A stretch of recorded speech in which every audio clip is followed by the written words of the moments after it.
Well, first of all, thanks for doing this. Let's go ahead and start with day one, man. Where were you born and raised? I was born on December 15th, 1987. And I was born in Ventura, but my parents and my family were living in Oxnard, the trailer park on Commercial.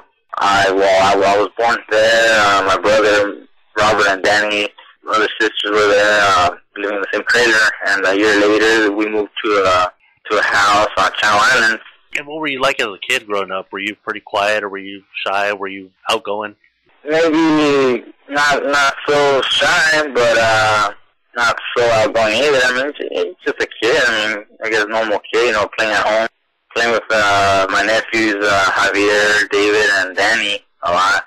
Just playing in the backyard, I had friends come over once in a while. It's just, like I said, it's just kids, I went to school. What was everyone like in your household? I mean, obviously they're all into boxing now. What was it like in your household at that time when you were growing up? Well, I had a good time. I mean, I have nothing, bad to say. I grew up in a good home. I was supported by my brothers and sisters, and, since buy something for me, and then they would buy also for my nephew, Javier, and David, and Danny, because we were all, almost the same age. We're only, a year apart between each one of us, and so we all grew up together, and just playing, just good home. I had really no bad memories about it. And we're watching TV all the time, watching the boxing fights. Everybody gets together. My dad would put on the boxing, pay-per-view or whoever was fighting, and everybody would get together in the household and, watch the fights. And what were some of the first memories you have of those fights? Like, who were some of the guys that they rooted for, or you ended up rooting for maybe because of them? Who were some of those guys you used to root for? What were some of the first memories you have of that? I remember watching the De La Hoya fights and some of the Tyson fights, because my brother would also fight under the Tyson undercard. So I remember watching the Tyson, the De La Hoya, and later, of course, Vargas. We watched a lot, and other fighters like that. But mostly, I remember, when just earliest memories would be the De La Hoya. My brother fought one time under his card, and then I remember watching the De La Hoya fight there. And what kind of student were you in school during this time? I was a good student. I wasn't, the most, smartest kid in the class, but, I wasn't the dumbest either. I was average, 3.0 average. So I consider myself a good student. What do you remember as far as boxing-wise in your household? Your dad being a trainer, your brother Robert being a boxer, and Danny was a trainer or into boxing somehow. Well, I remember going to the gym when I was 5. That's probably the earliest I remember. 5 or 4, something like that. The Boys and Girls Club off I think, 7th Street. But right before that, it used to be the Colonia gym that was still operating before it was shut down for a couple of years to remodel and whatever. While my brother was training, and Fernando. It was a small little gym, in the corner of the Boys and Girls Club gymnasium there, and in the house, always talking about boxing. My brother always talking about boxing. My dad always talking about boxing. What were their roles at that time? Your brother Robert was a boxer, but what about Danny and your dad? What were their roles as far as in boxing when you were about 5 and you used to go in the ring? What did they have to do with boxing? My dad was always a trainer. My brother Danny, I remember, he would go to the gym once in a while. I don't really remember him being there that often. I'm guessing, he'd be at work or something, but it was mainly my dad that was a trainer. I guess my brother Danny had already maybe stopped boxing because he also boxed professionally, so maybe he had already stopped and maybe went to the gym, once in a while. But I remember my dad, going to the gym, and my brother Robert, obviously, there at the gym, and Fernando meeting up there, training. I remember other fighters that used to go at the time, Carlos Martinez, Gonzo, we call Gonzo Arturo Barraza, MIKEY GARCIA, he was a fighter at that time also, and Carlos Madrigal, El Terror. Oh, yeah, I remember him. He was a little after that, the Boys and Girls Club. He was in Colonia, I think, but I remember, from that time, like I said, maybe I was maybe 4 or 5, in that, 6 maybe, when we would go to the Colonia, the Boys and Girls Club, and, always just talking boxing with my dad, I think I ended up sparring one day there at the Boys and Girls Club with Fernando's brother, Felix, one round or something, just, because they wanted us to put us in the ring or something like that. Your father, where did he start, and where did he become a trainer, and how did he go from his upbringing to becoming a trainer in boxing? He was in Mexico. I think he said he was like 15 or 16, something like that, when he went to Guadalajara to train a couple of months maybe with one of his godparents. In Guadalajara, he trained a couple of months, did a couple of exhibition fights for like a church, to raise funds to go to church, something like that. And he kind of liked it, and he wanted to keep doing it. But there wasn't enough money for the traveling, for the expenses, to continue. So when his uncle or his godparent, something like that, ended up going to Mexico City, he just kind of went back to his town back home in Michoacan, and just kind of left it at that. But he always kind of liked the sport from that moment, from that time that he was training and doing those exhibition fights. So that kind of always stuck with him. He always thought, I want to box, or later, hopefully I get the chance to do it. Well, eventually, time passed, and he never did it. He never boxed professionally. He never did any amateur competition in Mexico, anything like that. He got married, and, he was raising a family. And it wasn't until his kids, my brothers, Danny being the oldest, was old enough that then my dad started trying to teach him how to be a fighter by taking him to different gyms and, looking at different trainers. And that's kind of how my dad started being a trainer. But between that time, when he would be here in the States working or spending time here in the States, he always liked to go to different boxing gyms just to go observe the fighters train, the world champions, and sparring sessions and whatever. And him and his buddies from work would go to the boxing fights at the Forum and at the Great Western Forum at the Olympic and also the Olympic Auditorium. All these places where they would have the boxing fights, he would go. And he would also go to the training sessions the week of the fight, to see the fighters, see the actual trainers in action. And since he saw that his time, to be a fighter was past, he decided to kind of look at the trainers more and see how they teach a fighter, see what they're looking for. So my dad always had an eye for boxing, and when my older brother Danny, was of age to start, fighting, he started trying to teach my brother, and also taking him to the different gyms, to different trainers to see, who was the better trainer to teach, Danny. And that's kind of how he started, teaching little by little. And eventually, my older brother Robert also was starting to box, and he ended up getting a hold of the gym, the Colonia gym in Oxnard. He ended up being in charge of the gym, and he had a bunch of kids there, and he started training them. And later, Vargas, showed up one day, and it just kind of grew, and he did a lot during the amateurs, and then later as a professional, Vargas and my brother. So he had more to it, but it all started, like I said, when he went to Guadalajara at 15, and did a couple of amateur exhibition fights for a church, and that kind of, little match or something like that, started a fire in him that that's what he wanted to do. And since he later was, like I said, a little too late for him to do the boxing, he wanted to become a trainer. So he pretty much got it religiously, used it like a college, and absorbed all that information. And like you said, it sparked that match that became a roaring blaze later on.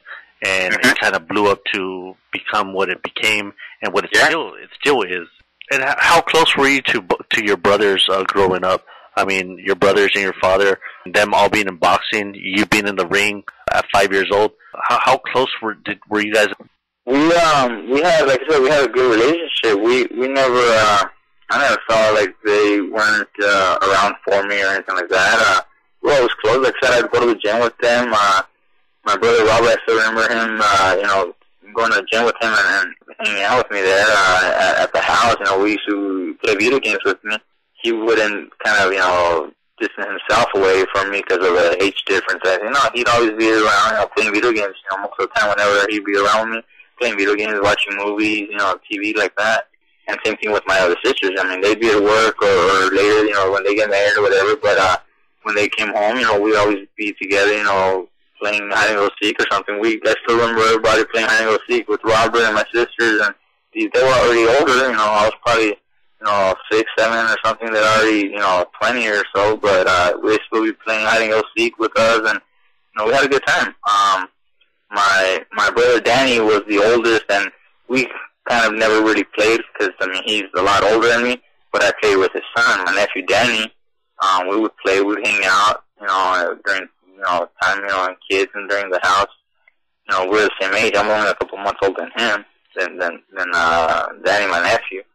But my older brother Danny is a big difference between us. So we never really kind of, you know, did a, you know, hanging out type of thing, but he never did anything, you know, that I could have against him or like that. We were always, you know, good with each other. Robert's career, overall, looking back, what do you think of his accomplishments as far as after he retired from boxing? I think he had a pretty good career, taking the fact that they were kind of opening the doors with him. My dad and himself were kind of, you know, barely learning the, you know, the big things in boxing. Although my older brother Danny also boxed before him, but it was just kind of like small local venues type of thing. My brother was the first one to actually get in the bigger promotion, get in the bigger TV dates and that kind of thing, the big networks. So they were kind of barely opening the doors for all of us now.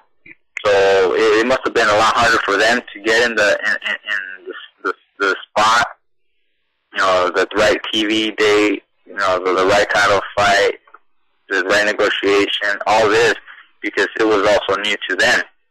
You know, it was a whole new experience to them. They had not really learned that, and you know, you can go to school to learn how to do this. You know, you kind of learn as you go.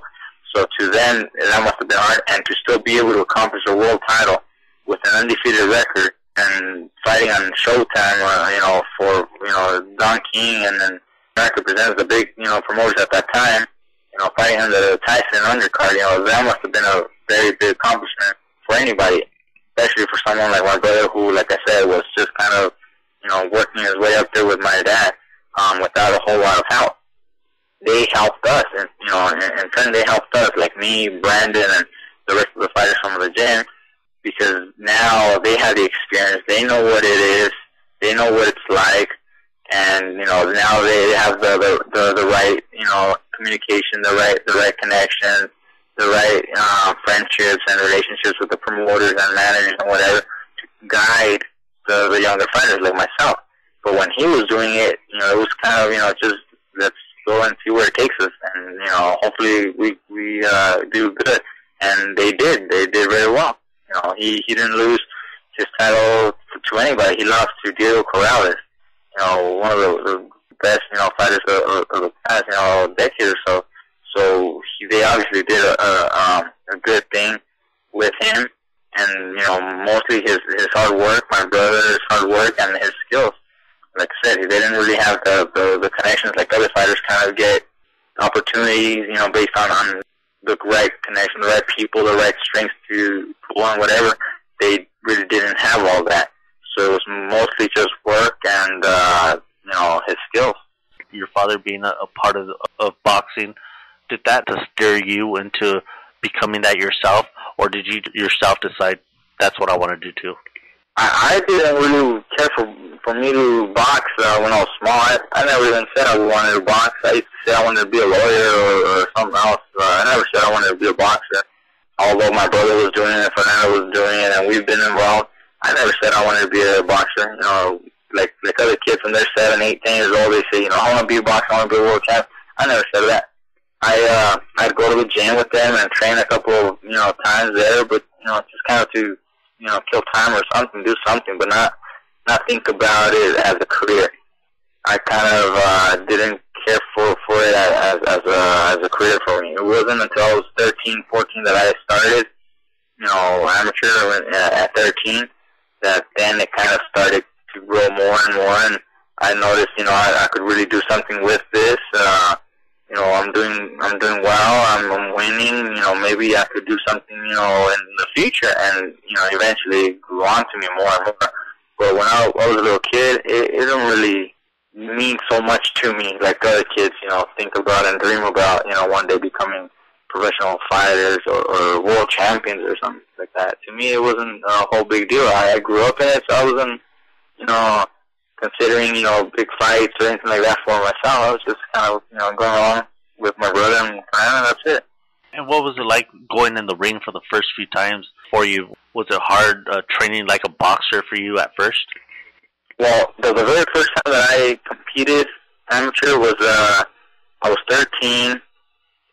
We went to go see my nephew. He actually was training before me, and he was going to be having an exhibition match. Was that Danny's brother or Danny's son or no? Robert's No, son? It's another kid. My nephew. He's my sister's boy. His name is Javier. We call him Pelos. Well, I was telling you, it was him who actually started the training and whatever, and we knew he was training, and he had an amateur exhibition, match lined up for him, and we went to go support him. Me, my brother Robert, and my sister. We go from Oxnard to Canova Park to Reseda place right there, where he was going to be having the exhibition match, and it just happened that one of the kids from the gym didn't have an opponent. The opponent never showed up or whatever, and my brother kind of signed me up for it, and I was not training. I wasn't, going to the gym or anything. My brother just kind of signed me up, said, "Hey, you're going to be boxing." I said, "All right." And so we borrowed some shoes, we borrowed a mouthpiece, borrowed a headgear and shorts, everything. Nah, we borrowed everything from my nephew or from someone else. We borrowed a jersey and everything, because I didn't go to compete. I wasn't training or anything. We just went to go support him, and my brother signed me up and said, "You know what, you're going to box." And the kid was, I still remember his name. His name was Gilbert. He was a couple years older than me. I was 13. He was like 15. And we did a 3-round exhibition, and that started it for me. After that exhibition, I started training. I started going to the gym. I was 13, and then I turned 14 after a couple months. It was like 6 months that I was training, and then I did my first amateur, licensed amateur competition. And that's how I started. It was actually my nephew who was training, and I went to go support him, and I ended up having an exhibition match, and, later I was actually an amateur fighter myself. So would you say that boxing come naturally to you, or would you say you had to work into it? I had always learned a little bit between, my brother and my dad teaching me, but I wasn't training, so it was more natural than having to work at it. I went in there, I did my thing, just kind of on instinct, and one of the referees at the day, he actually was saying that my style seems to be very natural, that I kind of, naturally move and throw my punches and whatever, and that the other kids seem to kind of work more for it, and that's why they give him the winning medal or whatever. Even though it was just an exhibition match, or, it didn't really matter, but they gave him the match. Because they said he kind of worked better, he showed harder work, and he finished the fight harder. Well, I got tired after the second round. It was only a 3-round match, but I got tired. I wasn't training or anything, but he said that I looked like a natural fighter, and I felt good. I felt like I was doing well and everything, so I started training after that. And later I ended up boxing the kid in a real amateur contest, and I won. I ended up beating him. In a real amateur fight, but it was more natural to me than other kids have to work at. Other kids have to really learn and really, work hard to learn, the basic things. To me, it was just kind of natural movement, natural flow. Do you think it's important to have an extensive amateur record or experience to be successful later on in a professional? Not necessarily. I don't think so. It all depends on the fighter. If you have a kid who's naturally gifted with abilities, with reflexes, with natural skills, and he picks up boxing very, very fast, he may not need a whole lot of amateur experience to turn pro and develop as a good professional boxer. If he's naturally, talented, he may need a couple of amateur fights just to kind of see if he really likes it, and if he likes it, then you can turn him pro and take it slow, guide him. He will develop into a good fighter. An example because people have asked me this before, an example that I tell them would be Maravilla, Sergio Martinez. I heard he didn't go to boxing gym till he was like 19 or something like that, 20 or something. I mean, that's way older than most kids, start at 8. I heard he didn't go into the boxing gym till he was like 19. And look at him. He's, regarded by many maybe as the best pound for pound in the world. At what point did you say, you know what, it's time for me to become a pro fighter after the amateur career? We were going to be turning 18 when we were already considering, what's going to be next. Do we want to go pro? Do you want to wait another year to see if we make the Olympic team? That kind of thing. And I ended up losing the fight in the National Golden Glove tournament. I lost the fight, and I said, let's just go pro. I don't want to wait another year for the Olympic trials and whatever. I'll just go pro. It's not 100% sure that I'm gonna make the Olympic team, and if they're offering me a good promotional contract to go pro, then let's just do it. Let's go pro right now, and we'll see how that goes. And I was able to turn pro and started that. That's just after I lost that fight at the Golden Gloves, I said that's it. Let's go pro. I don't want to wait more. I'm ready. I think I'm ready to go pro, and we think we are ready, and take it slow and develop as a professional fighter. So walking in there and becoming a pro fighter yourself, and your first, let's say, pro debut, walking through the drapes, what do you remember most about that, and were you scared? We fought at the Quiet Canyon that time, here in Montebello. And that morning, we came to Montebello to weigh in, because it was like a last-minute thing that they arranged. I wasn't supposed to be fighting that night there at the Quiet Canyon, but they found a spot, and they asked me to come that morning to weigh in. And they asked my opponent to come and weigh in that same morning. And an hour or two after the weigh-in, my dad's truck got stolen, so I was busy calling the insurances, calling OnStar, and so I had other things going for me. Yes. I lost all my gear. Because they stole the truck with all my gear, my bag, everything, my cup, my shoes, my trunks, my outfit, my robes, shirts, everything. So I had to go to the sports mart, buy me some shoes. That was your pro debut. And this was my pro debut, yeah. Oh my God. I had to go to, we went to the sports mart, bought some A6 wrestling shoes, and bought one of those 99-cent mouth guards that, you just blow and fit like that. Yeah, yeah. And we called my brother up. He was in Coachella during the Desert Showdown tournament for the kids, for the amateur kids. We called him up, and we told him what happened, and we asked him, for him to come down to the fights and bring me some stuff, bring me a cup, bring me some shorts, and we need everything. So they drove down, and I borrowed some shorts again from, this is like the first exhibition. I ended up borrowing everything. I borrowed some shorts, and I borrowed a cup.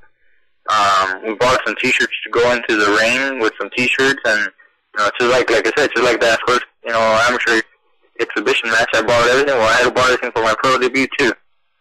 And what do you think the difference was from the amateur fight from a pro fight?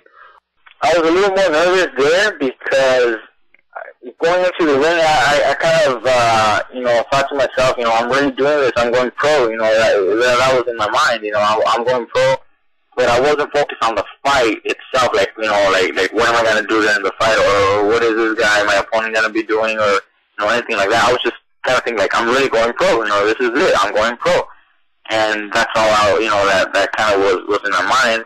But once I started, fighting, I didn't feel, a big difference. To me, the punches were the same.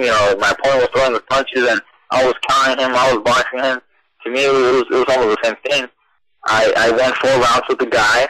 My first fight, I won 4 rounds. I won a unanimous decision. I really didn't even get hit or anything, where I was, with cuts or swollen or anything like that. So it wasn't a big difference there. I noticed, you know, a bigger difference, you know, from the pros than the amateurs later in my fights. You know, as the fights started getting tougher and longer rounds, that's when you started noticing that there is a bigger difference. That first fight, I mean, it's only a 4-round thing, so it wasn't a big deal. The gloves are smaller, but it wasn't like I was getting hit, you know, to feel the difference in the punch. I wasn't like I didn't get cut or bruised stuff where I could, you know, kind of compare and be like, oh, you get cut a lot easier. That first fight was not a big, you know, thing for me. Later, I had other fights where it was a little tougher. I had to work harder to win each round and, you know, win the fight. So that's when you kind of notice, you know, there is a bigger difference. You know, the gloves are smaller.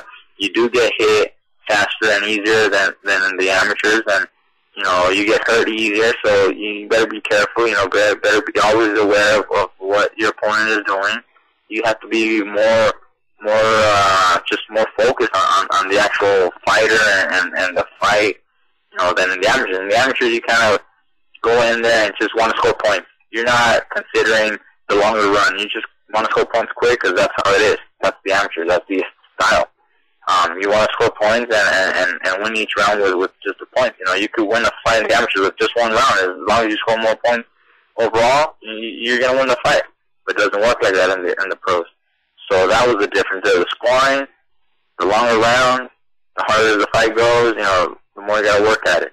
And I learned that, you know, like I said, in my future fights, a couple, you know, I think it was like maybe my 6th, 7th fight or something like that I had a pretty tough fight like that. So, you know, that's when you start learning. You had a whole bunch of early knockouts in your first, let's say, 10 fights. What was your biggest strength? Would you say would it be power or skill or both? Well, maybe the skill helped me a lot. Not just the power. I mean, you can have the power, you know, all the power you want, but if you're not going to land, if you don't know how to throw your punches, what good is it going to do?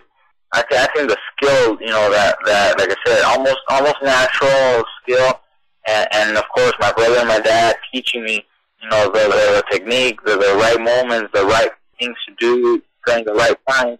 Well, you know, the skill, you know, the right technique, that helped me during my first, you know, part of my career. Transitioning, like I said, from the amateurs to the pros, you can have all the power you want, you know, but if you can throw punches, I mean, it's not going to help you a whole lot. And I remember you coming up in ranks. I remember we were going to fight a guy named Tomas Villa, who was blowing up in Telefutura. Going to that fight with Villa, you know, that was a little over a year ago. Yeah, he was in a traction. He'd always give every fighter a very good fight. You know, be a tough opponent for anybody. He was like a test, you know, for any fighter. He had the heart. He had the heart to fight, you know, 12, 10 round, you know, tough fights. And he never gave up. You know, he'd get dropped, he'd get back up and drop you back. You know, he had that. But as far as skill level, I never considered him, you know, in the skill level that I was or that I am. I always, when they told me about the fight, I always thought, you know, I'm gonna outbox this guy, you know, 8, 10 rounds. If the fight goes down, I'm gonna outbox him and I'll make him look bad. If I stop him, because I think I'll end up stopping him, it'll probably be in the 7th, 8th round because it's too much punishment for him. So the corner might end up stopping, the referee might stop it, but if I don't drop him, he's going to get stopped because I will be punishing him too much. Well, I mean, we were fighting there in Texas, so yeah, he's from Texas. So and I figured, you know, if he kind of, you know, let the fight go because, you know, he's kind of, you know, not local, but, you know, from Texas or whatever, and they want to give him a chance. Well, you know, more punishment for him because I'm going to be outboxing him. He's not going to be touching me. I'm going to be boxing him, you know, just hitting him, moving, hit. His corner will eventually stop it, or the doctor, the referee, will end up stopping it in, you know, 7th, 8th round.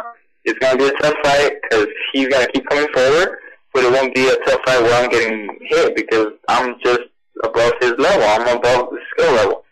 I ended up stopping him in the very first round. I connected him early, and he went down, got back up, connected him again, went down, and that's it. They stopped the fight. It was an early night. I wasn't expecting that. Nobody was expecting that. You know, what made a difference was obviously my punch, and maybe his ability can't take a punch or couldn't take my punch that night. But that was the difference there. You know, I was too strong for him. But even if I had not clocked him or anything, I still consider myself a much better fighter, much better boxer skill-wise than he ever was.